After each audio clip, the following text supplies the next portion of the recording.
জীবনে বেঁচে থাকলে কোনোদিন অহংকার করো না। অহংকার একটা এমন জিনিস তোমাকে জীবনের থেকে সব কিছু শেষ করে ফেলবে। একটা সময় কিছু মানুষের এত অহংকার ছিল, সেই মানুষগুলোর মাটিতে পা পড়তো না। সেই মানুষগুলোকে এখন কেউ একটা পয়সা দিয়েও দাম দেয় না। সেদিন তোমার কাছে যে 10 টাকা চাইছিল, তুমি তাকে 10 টাকা দিয়ে সাহায্য করোনি। আজ তার কাছে তোমার আজকে টাকা চাইতে হয়।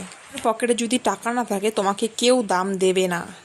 পকেটে টাকা না থাকলে মানুষের ভালো কথা সহ্য হয় না। কে কি বলছে ভাবছো আমাকে নিয়ে সবাই গবেষণা করছে। তোমাদের সাথে ভিডিওর মধ্যে আজকে অনেক কথা শেয়ার করলাম। তোমরা এত গাছপালা দেখে বুঝতেই পারছো আমি কোথায় এসেছি। আমি এসেছি আমার ননাসের বাড়িতে, ছাদে। বিকেল বিকেল ননাসের বাড়িতে এসে খাওয়া দাওয়া করে রেস্ট নিয়ে সবাই মিলে চলে গেছিলাম ছাদে, দিদিদের ছাদ বাগান দেখতে। ছাদের বাগানে এত সবজি লাগিয়েছে, দেখতে খুব সুন্দর লাগছে। সাথে সাথে ফুল ফল সব ধরনের জিনিস লাগিয়েছে। যে যেটা পেরেছে সেটাই লাগিয়ে দিয়েছে। কি করবে, টাউনে তো জায়গা। দেখো, ছোট্ট একটা চাল কুমড়া গাছ, তার মধ্যে কি সুন্দর একটা চাল কুমড়া ধরেছে, দেখতে পাচ্ছ?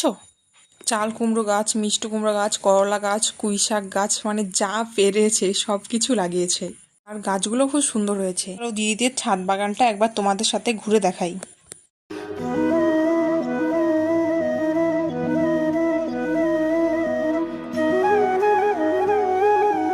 দেখো, দিদিদের ছাদের থেকে স্কুল মাঠ দেখা যায়। স্কুল মাঠটা দেখো, সবুজে সবুজ, কি সুন্দর লাগছে।